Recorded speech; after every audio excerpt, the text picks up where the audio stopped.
They had the votes. Every Democrat was locked in. The Republicans who were going to defect had already committed. The resolution was going to pass. And then, at the last possible moment, Republican leaders looked at the math, looked at what a yes vote would do to their president, and they ran. They literally canceled the vote.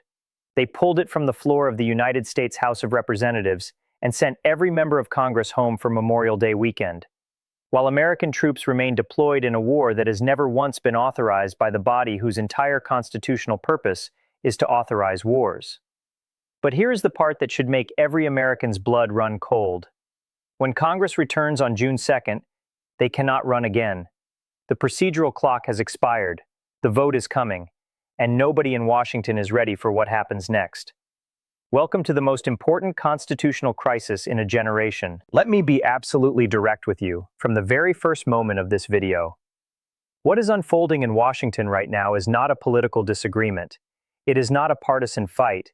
It is not inside baseball congressional procedure that only lawyers and journalists care about. It is a fundamental question about whether the United States Constitution still means what it says, whether the document that has governed this republic for nearly 250 years can simply be ignored by a president who finds it inconvenient, and whether a Congress full of elected representatives will have the courage to enforce it, or will continue to flinch every single time the moment of reckoning arrives. The Iran war began on February 28, 2026. The United States and Israel launched a joint campaign of airstrikes against Iran under the name Operation Epic Fury. The stated objectives were to destroy Iran's nuclear and ballistic missile program and to achieve regime change in Tehran. Iran's supreme leader Ali Khamenei was killed in the opening strikes on his compound.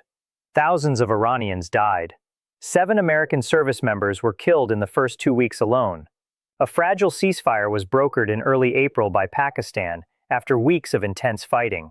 The Strait of Hormuz, through which 20% of the world's oil supply and 20% of the world's liquefied natural gas passes every single day, was effectively closed. Oil prices surged past $100 a barrel.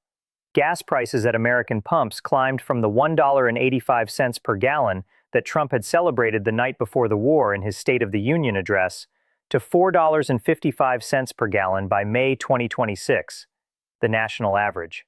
Americans paid over $39 billion more to oil companies in the months after the war started than they would have paid without it. Brown University researchers calculated that amounted to more than $300 per household. And through all of it, every single day of it, Congress never voted to authorize a single airstrike, not one. The War Powers Resolution was passed by Congress in 1973. It was passed over a presidential veto. Richard Nixon vetoed it and Congress overrode him. It was born from the trauma of Vietnam, a war that killed over 58,000 Americans and lasted nearly 2 decades. A war that was never formally declared by Congress. A war that crept into existence through a series of executive decisions and mission creep that bypassed the explicit language of the United States Constitution. Article 1, Section 8 of the Constitution is not ambiguous. It gives Congress, not the President, the power to declare war, not the authority to weigh in on war, not the privilege of being consulted about war, the power to declare it. Full stop. The War Powers Resolution was designed to operationalize that constitutional requirement in the modern world. The law says this: when a president commits American armed forces to hostilities, he has 48 hours to notify Congress. That notification triggers a 60-day clock. Within those 60 days, Congress must either formally declare war, pass a specific authorization for use of military force, or the president must withdraw American forces. There is also a provision for a 30-day extension if the president certifies that additional time is needed to safely extract troops. But that extension is the ceiling. After 90 days total, without congressional authorization, the law says the military action must end, period. Trump filed his notification with Congress on March 2, 2026, 2 days after the war began. That filing started the 60-day clock. The clock expired on May 1st, and the war continued. The Trump administration's response to the legal deadline was breathtaking in its audacity. On May 1st, the White House sent a letter to Congress. In that letter, Trump's team made an argument that legal scholars across the political spectrum immediately rejected. The letter said, and I am reading this carefully because the specific words matter, that the hostilities that began on February 28, 2026 had terminated, that the ceasefire announced on April 7th had effectively ended the conflict, that because there had been no exchange of fire between U.S. forces and Iran since April 7th, the 60-day clock had stopped. The war powers deadline no longer applied. Defense Secretary Pete Hegseth appeared before a Senate hearing on April 30th, the day before the deadline, and told senators directly that the ongoing ceasefire had effectively paused the clock on the 60-day limit. Let me explain to you why that argument is not just legally weak, it is constitutionally fraudulent. The War Powers Resolution contains no provision, none, for pausing the 60-day clock once it has begun. There is no pause button. There is no ceasefire exception. The text of the law does not contemplate interruptions. Legal scholars at Just Security, at Lawfare, at universities across America looked at the administration's argument and said the same thing. The definition of hostilities that the White House was using was deeply flawed. U.S. forces were still deployed. The naval blockade of Iran, which began April 13th, was still in full force. The USS-led campaign in the Strait of Hormuz was still ongoing. The United States was not at peace with Iran. It was in an armed standoff with a ceasefire that both sides had already described as fragile and conditional. A ceasefire in a war is not the end of a war. Ask anyone who lived through the Korean Armistice of 1953. That ceasefire held for over 70 years, and nobody pretended the Korean War had legally terminated. Other officials in the administration suggested a different escape route, that the administration could simply rename the ongoing operations, call them something other than what began on February 28th, and argue that a new clock had started. Some officials floated the idea that the naval blockade was a separate operation entirely from Operation Epic Fury, and therefore had its own 60-day window. Constitutional law experts responded to that argument with something between exasperation and alarm. You cannot reset a constitutional clock by rebranding a military operation. The substance of what American forces are doing matters, not what you call it in a press release. Trump himself went further.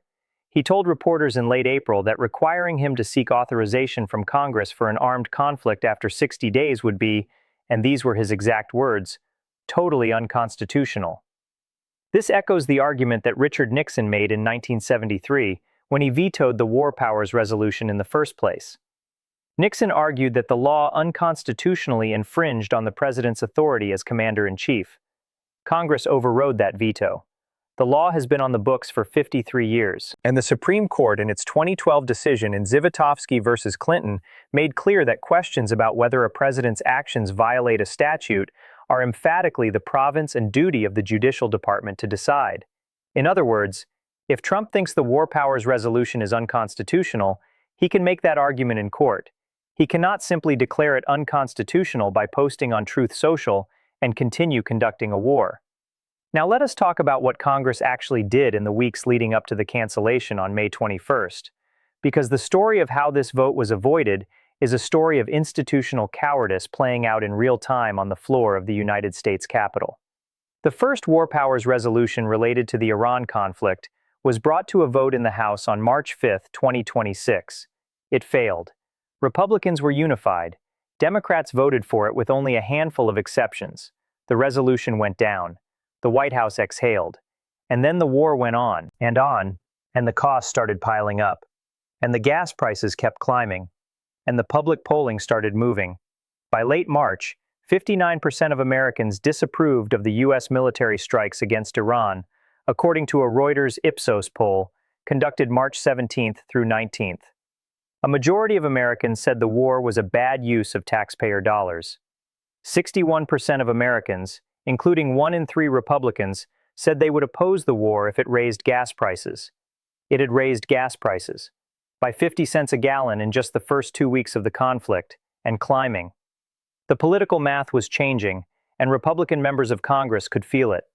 On May 14, 2026, a War Powers Resolution came to a vote in the House, and something extraordinary happened. It ended 212 to 212, a tie. 3 Republicans broke with their party and voted yes: Thomas Massie of Kentucky, Brian Fitzpatrick of Pennsylvania, Tom Barrett of Michigan, Three Republicans standing in the House of Representatives and telling the president of their own party, "We will not rubber stamp an unauthorized war." Only one Democrat, Jared Golden of Maine, voted against it. The tie meant the resolution failed, but the message was deafening. The firewall was cracking. Then on May 20th, Tuesday of the week before Congress left for recess, the Senate voted 50 to 47 to advance a war powers resolution introduced by Democratic Senator Tim Kaine of Virginia. The resolution directed the president to remove United States armed forces from hostilities within or against Iran, unless explicitly authorized by a declaration of war or a specific authorization for the use of military force. Four Republicans crossed the aisle: Senator Susan Collins of Maine, Senator Lisa Murkowski of Alaska, Senator Rand Paul of Kentucky, and in the most politically charged defection of all, Senator Bill Cassidy of Louisiana. Cassidy had never before supported advancing a war powers resolution related to Iran, but Cassidy had just lost his primary. Trump had endorsed one of his opponents. The political protection that kept Republican senators in line, the fear of a primary challenge from a Trump-backed candidate, had just been removed from Cassidy's calculations, and so he voted yes. Collins put it in language that cut through the fog of procedural debate.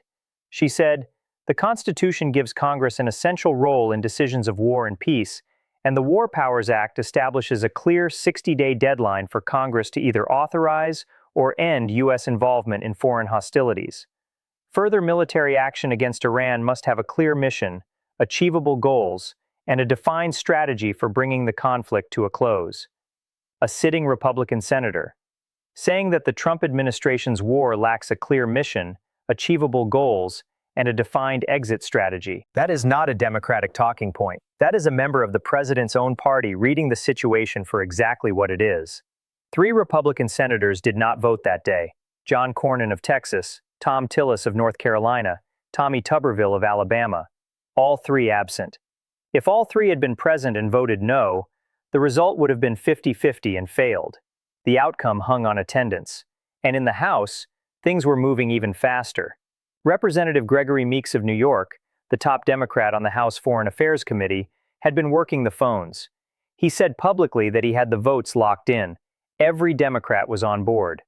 The four Democrats who had voted against the earlier resolution in March, Representatives Henry Cuellar, Jared Golden, Greg Landsman, and Juan Vargas, had come around.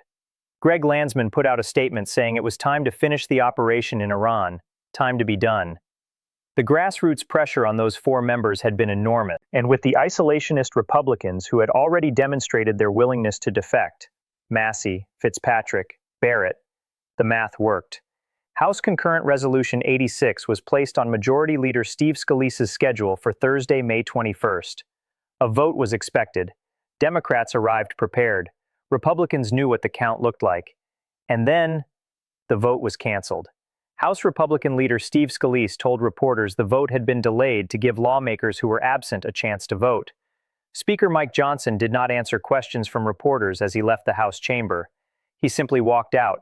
No comment. No explanation. The Speaker of the United States House of Representatives, third in the constitutional line of succession to the presidency, walked past cameras without a word. Democratic Minority Leader Hakeem Jeffries was not silent. In a joint statement with the full House Democratic leadership, Jeffries said Republicans had been cowardly. He said the Republican-controlled House continues to behave like a wholly owned subsidiary of the Trump administration. Representative Gregory Meeks stepped up to cameras and said what every person watching already knew. Let's be clear, Republicans pulled this vote because they knew they were going to lose it. They know this war is a political and strategic disaster. They know that as Americans head into Memorial Day weekend paying over $4.50 a gallon at the pump, they cannot go home and explain they voted to keep this war going. So instead of casting that vote, they ran from it. Representative Jim McGovern of Massachusetts stood on the House floor as members were departing and asked out loud, "Are we not voting on it because the American people are sick and tired of this illegal war that is costing tens of billions of dollars? Gas prices are through the roof. People can't afford their groceries. Is that why you're pulling it?" Cheers and boos erupted behind him. Representative Pramila Jayapal called the move shameful and a ridiculous legislative trick. Representative Raja Krishnamurthy of Illinois said Congress cannot be a rubber stamp as President Trump drags us deeper into an illegal war in Iran with no end in sight. And then Congress went home for Memorial Day weekend, and here we are. Now let me explain the procedural argument that makes June 2nd so different from every previous evasion, because this is where it gets legally significant and where the constitutional clock becomes genuinely inescapable. Representative Meeks has said publicly that the vote procedurally must happen when lawmakers return. The resolution, House Concurrent Resolution 86, is not a piece of legislation that can simply be shelved indefinitely. The War Powers Resolution's expedited procedures are specifically designed to prevent exactly the kind of delay tactics that Republican leaders have deployed for months. Under the 1973 law, once a War Powers Resolution is formally introduced and referred to committee, it is subject to a process that compels a vote within a specific time frame. The exact mechanics have been debated by lawyers in both parties, but the core argument Meeks is making is that the procedural calendar has now been exhausted. Delay has run out of road. When the House returns on June 2nd, the resolution must come to a floor vote, period. And if that is true, then the arithmetic that forced Republican leaders to cancel the vote on May 21st will still be the same arithmetic on June 2nd, or June 3rd, or whatever day Speaker Johnson can no longer avoid putting the question. The members who are currently absent will return. The members who have already said they will vote yes will vote yes. And unless Republican leadership can either convince the Republican defectors to reverse course or find some new parliamentary maneuver to block the process, the resolution passes. And then what? This is the question that Washington is not fully prepared to answer. Because even if the House passes a War Powers Resolution, even if the Senate follows through on its own version, the President has made very clear he does not intend to comply. Trump has called the War Powers Resolution totally unconstitutional. His administration has argued the war is already over. And even if both chambers of Congress pass a resolution directing him to withdraw U.S. forces from hostilities with Iran, the Constitution's veto mechanism means Trump can veto it. Overriding that veto requires two-thirds majorities in both the House and the Senate. That is a much higher bar than the simple majority needed to pass the resolution in the first place. The Republicans who are willing to defy the president on a simple majority vote are not necessarily willing to provide the votes needed for a two-thirds override. So let me give you the three scenarios that define what June and the months beyond actually look like. Scenario 1. The vote passes, Trump vetoes it, the override fails, and the war continues with no congressional authorization. This is the scenario that most political analysts consider most likely in the short term. The resolution passes. Trump vetoes it within 10 days as the Constitution allows. Republicans in both chambers hold together just enough to prevent a two-thirds override. The war continues technically unauthorized, and the constitutional crisis deepens, but produces no immediate resolution. In this scenario, the significance is not military. The war may or may not be ending on its own diplomatic timeline anyway, given the ongoing negotiations with Iran through Pakistani mediators. The significance is political and institutional. The United States will have arrived at a moment where both chambers of Congress voted to end a war. The president refused, and the Constitution provided no enforcement mechanism to make him comply. That is a rupture in the separation of powers that will reverberate for decades. Every future president, Republican or Democrat, will have learned that the War Powers Resolution is optional, that the 60-day clock is aspirational, that the constitutional requirement for congressional authorization of war is what lawyers call a parchment barrier, ink on paper with no force behind it. Scenario 2. The vote passes. A deal with Iran lands at the same moment, and the war effectively ends before the veto fight becomes definitive. This scenario is possible precisely because the diplomatic track has not collapsed.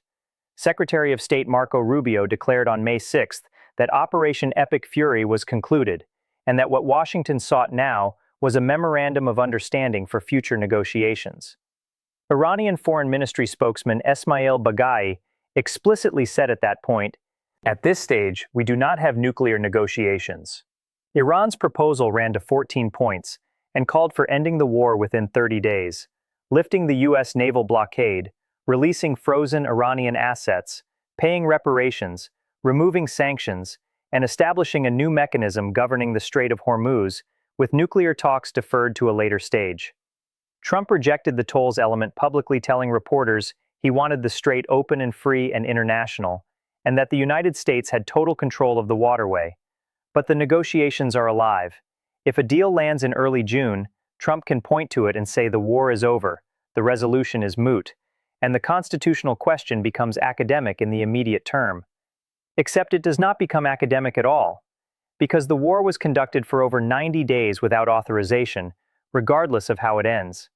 The precedent is set the moment the clock expires without compliance. Scenario 3. The vote passes. Trump vetoes it, and Congress actually overrides the veto. This is the least likely scenario in pure political terms, but it is the one with the most transformative consequences. For a 2/3 override to succeed, you need approximately 67 votes in the Senate and 290 votes in the House. That means approximately 20 Republican senators and roughly 60 Republican House members would need to vote to override a presidential veto on a war powers question. Today, with the numbers as they currently stand, that seems nearly impossible. But the political dynamics are not static. The midterm elections are coming in November 2026. Every House member is up for re-election. 1/3 of the Senate is up for re-election. Gas prices are at $4.55 a gallon. The Institute on Taxation and Economic Policy has documented that Americans paid over $39 billion more to oil companies since the war started. The Brown University calculation shows that is over $300 per household. The AP NORC poll released in May found that 37% of Republicans now disapprove of Trump's handling of the economy, a record high within his own party. The Quinnipiac poll found that 53% of voters overall oppose Trump's military action in Iran. If the war drags on through the summer, if the Strait of Hormuz remains constrained and gas prices stay above $4.50, if more American service members come home in flag-draped coffins, if the diplomatic stalemate continues, and the American public cannot see a coherent endgame, the political math for a veto override could move faster than anyone currently expects. The historical precedent exists. Congress overrode Nixon's veto of the very law now being contested. It took political pain and public pressure. Both are accumulating. Now, I want to speak directly to the deeper principle at stake here, because I believe the constitutional dimension of this story is being systematically underexplained, and it matters more than any specific vote count or parliamentary procedure. The framers of the United States Constitution were not naive about human nature. They had just spent 8 years fighting a war against a king, a man who wielded unilateral military power and sent armies wherever he chose without accountability to anyone. The entire architecture of the Constitution, the separation of powers, the checks and balances, the explicit vesting of the war power in the legislative branch, was designed specifically to prevent the American Republic from recreating that monarchical dynamic. James Madison wrote in Federalist 51 that if men were angels, no government would be necessary. The point was that power left unchecked will be abused, not because the person holding it is necessarily evil, but because the temptation is structural, and the consequences of unchecked power are catastrophic. The decision to go to war is the most consequential decision any government makes. It commits the lives of the nation's sons and daughters. It spends the treasury built through decades of public labor. It shapes alliances and enmities that define national security for generations. The founders said explicitly, this decision must not rest with one man. And the War Powers Resolution, whatever its imperfections and whatever legal debates have surrounded it for 53 years, represents the best attempt Congress has made to give that constitutional requirement practical teeth in the modern era. When Trump says the War Powers Resolution is totally unconstitutional, he is not making a legal argument. He is making a power claim. He is saying that the Constitution's explicit grant of the war power to Congress does not apply to him. He is saying that his judgment about when America goes to war should not be subject to a vote by 535 elected representatives. He is saying that the system of checks and balances that has governed this republic since 1789 is an inconvenience he is not bound to respect. And the Republican Congress, with a handful of honorable exceptions, has enabled that claim through months of procedural evasion. They have voted down resolutions, they have canceled votes, They have given cover to an unauthorized war through silence and delay. Some of them have done this out of genuine conviction that the war serves American interests. Others have done it out of fear of a Trump endorsement in a primary. The motivation matters less than the outcome. The outcome is that the constitutional requirement for congressional authorization of war has been treated as optional for nearly 3 months now. And on June 2nd, the option to keep avoiding the question runs out. Speaker Mike Johnson walking past reporters without comment on May 21st was one of the most revealing moments of this entire episode. Johnson is a constitutional lawyer by training. He knows exactly what the War Powers Resolution says. He knows exactly what the 60-day deadline means. He knows exactly what congressional authorization of war requires under Article 1. And he walked past the cameras with his head down because there is no answer he can give that is both honest and politically survivable. If he defends the cancellation on constitutional grounds, he has to explain why Congress has no obligation to vote on a war its members have serious doubts about. If he admits that the cancellation was tactical, that they pulled the vote because they were going to lose it, he admits that a majority of Congress would vote to end an unauthorized war if allowed to do so. Either answer is devastating. So he said nothing. That silence from the Speaker of the House of Representatives on a question of war and peace, on a question of constitutional obligation, is itself a statement. It says that institutional loyalty to a president has become more important than institutional fidelity to the document every member of Congress swore an oath to defend. Here is where I stand. The War Powers Resolution is not a perfect law. Legal scholars have debated its constitutionality for 53 years. Presidents of both parties have chafed against it. But it represents the most concrete expression Congress has ever made of its constitutional war-making authority. And the alternative, a world in which presidents can conduct wars for any length of time without congressional authorization, is a world in which the constitutional republic the founders designed no longer exists in any meaningful sense. It has been replaced by an elected monarchy with term limits.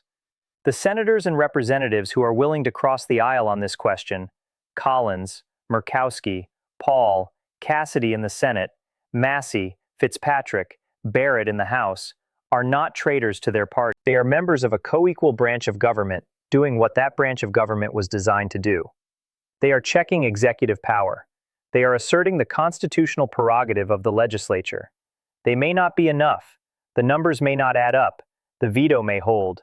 But the fact that they are standing up at all, in an era of intense partisan discipline and intense fear of primary consequences, is worth acknowledging clearly. When Congress returns on June 2nd, the 10 days referenced in this video's title represent the outer edge of what Republican leaders can plausibly delay. The procedural clock has expired, the constitutional clock expired on May 1st, and the political clock is ticking loudest of all, because every day that gas prices stay above $4.50, every day that the Strait of Hormuz remains constrained, every day that American service members remain in a war zone without a congressional vote authorizing their presence, is another day that the midterm math gets harder for Republicans who have chosen protection of a president over fidelity to a constitution. The question I need you to answer in the comments today is this. If the House passes the War Powers Resolution when Congress returns on June 2nd, and Trump vetoes it, do you think enough Republicans will vote to override the veto? Or have we already crossed the line where Congress will no longer enforce its own constitutional authority against a president of its own party? Give me your honest assessment. The entire future of how American wars get authorized may rest on how that question gets answered over the next few weeks. If this level of analysis matters to you, if you want someone who will explain the constitutional machinery and not just the political theater, then subscribe right now and turn on the notification bell, because this story is entering its most consequential chapter. Congress returns June 2nd. The vote is coming. Professor Atlas will be here when it happens. Do not miss it.